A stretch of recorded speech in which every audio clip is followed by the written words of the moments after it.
New tonight on KGW News, a Portland mom remembers her son, a Navy commander and pilot, lost after a helicopter crash at sea. Just in the prime of his life, you know. Then I think about him under the ocean, in the ocean. Plus, health officials zero in on the source of a parasite that's already made thousands sick across the country. And a 20-year-old man posing as a middle schooler now charged with sex crimes. I gotta say, this is an unusual one. It really is, but deeply concerning.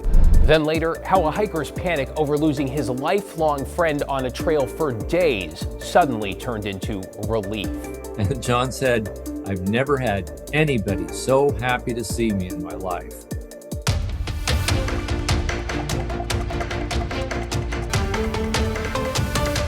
Good evening, everyone. We want to get right to breaking news in Northeast Portland and a deadly crash on Airport Way. Police telling us this involves a motorcycle as Airport Way shut down between 138th and 148th. This does not impact airport access.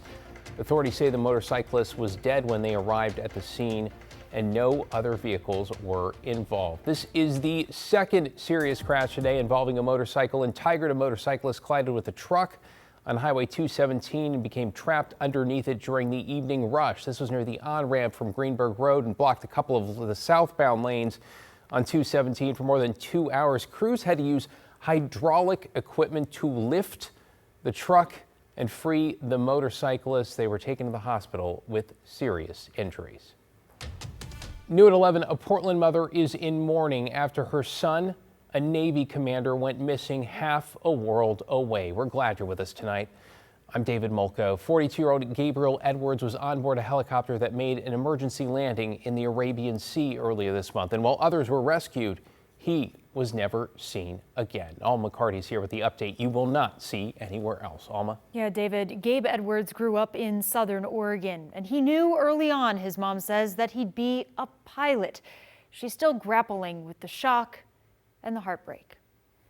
He was my right-hand man, you know. He was always there to help out and just a good kid all around. In Portland, thousands of miles from where Commander Gabriel Edwards was deployed, his mother, Rosemary, remembers her eldest son. Gabe was an enigma. Everybody liked being around him. He was gentle and had compassion, but he was also very tuned into mechanical, engineering things. She recalls him tinkering with TVs and radios in the backyard, long before he joined the Navy. He knew that he wanted to be a pilot at 4 years old. He wanted to fly, and he just knew it and just did it. That determination took him from the West Coast to the East and all the way to the rank of commander.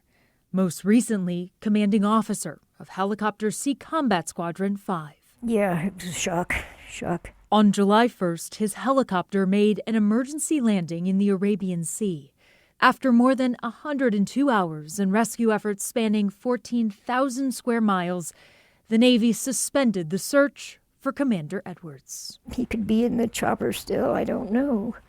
And moms want to know that. They want to know how things went. Was he scared? Was he cold? Did he know he was going to die? Edwards was 42 years old. That instant, what were they going through,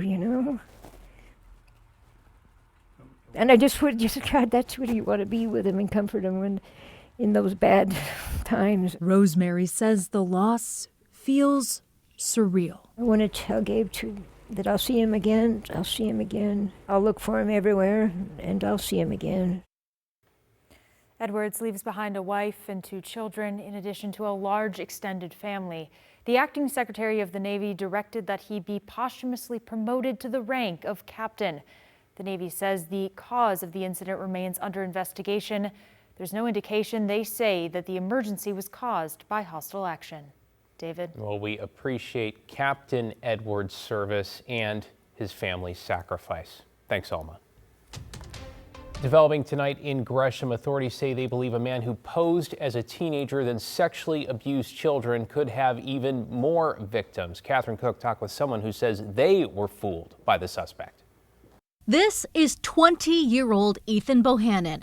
Gresham police say he physically and sexually abused multiple children while claiming he was 14 to 16 years old. Investigators say Bohannon told people he was emancipated and enrolled at various local middle schools. They arrested him last month on 26 counts, including gun-related charges. I gotta say, this is an unusual one. It really is, but deeply concerning. District Attorney Nathan Vasquez says Bohannon often posed as a child at youth basketball and other community events. He says Bohannon made contact with kids across Multnomah County. We talked with 3 people who played basketball with Bohannon here at the East Portland Community Center. One told us he went by the nickname Biggie.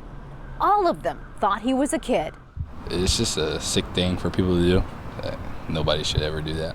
This person, who asked to remain anonymous, remembers seeing Bohannon on the court. He said he moved here from Arkansas and said he was 15. Did you believe him?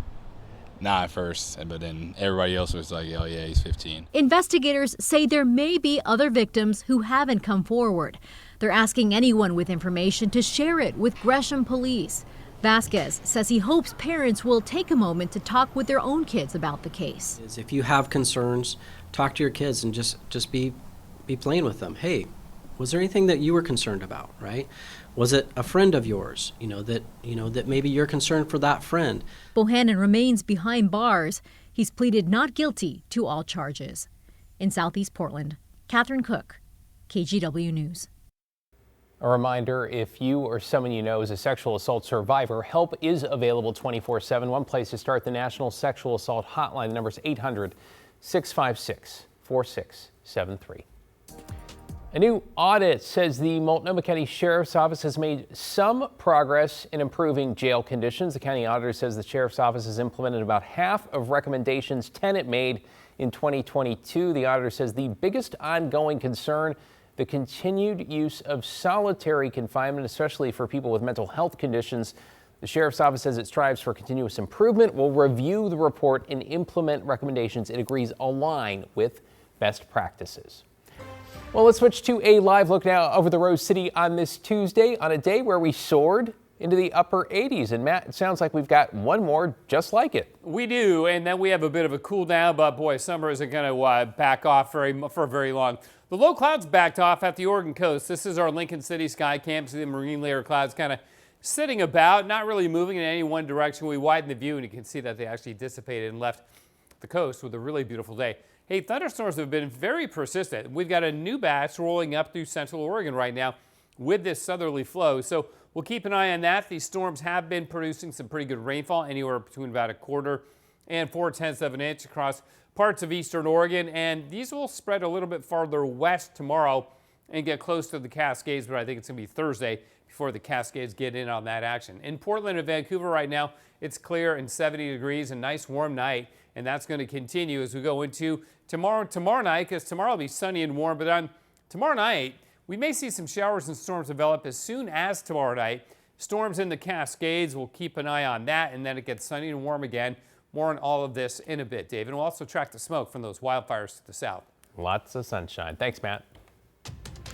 New tonight in the Bay Area, at least one person is dead and 3 missing after a boat capsized off the iconic Alcatraz. Wow, look at this. Authorities say about 20 people on board were taking part in a memorial service when the vessel, it appears, was hit by a wave in rough water. 16 people have been rescued, with 3 of them taken to the hospital. Firefighters still in full rescue mode with a dozen boats and divers involved. To continuing coverage now of immigration enforcement across this country, and another incident, another one that's raising questions. Florida Highway Patrol reporting a person was struck and killed by a semi while running away from ICE agents. Police say 4 people in a vehicle ran, with one of them taking off across a busy road and into the path of a tractor trailer. That driver stopped and tried to help, but the man died at the scene. Homeland Security says the person who died was from Mexico, but did not say if he was a target of their operation. Highway Patrol, they're investigating. That incident in Florida, now the 3rd deadly interaction involving immigration agents this month, after shootings in Maine and Houston. And those appear to have spurred a major change. ICE has now issued a nationwide order for officers to stop chasing people in their vehicles. Though Border Czar Tom Homan says it's not a policy shift. just a temporary pause in the practice. Meanwhile, in Lewis County, Washington, a 14-year-old watched ICE take his dad into custody while he waited in their car. He took video of the June arrest on I-5 near Chehalis. The teenager says they were headed to a job site because his father was teaching him how to paint. Slowly, stop. Slowly. Coming out of the vehicle, sir. You have ID? Coming out of the vehicle. What the f***? We have a warrant for your arrest, Ezekiel. Yeah, man. We have a warrant for your arrest. I called my mom. I was crying because it all happened so fast. And I told her to come pick me up. She had no idea what was going on. I couldn't really say what was going on because I was scared. No kidding. The family says agents told them Ezekiel Pacas Sr. was arrested for being in the country illegally. His wife says he had a felony on his record from when he was a juvenile that he'd already served time for. A juvenile, okay, Pacas Sr. remains in ICE custody.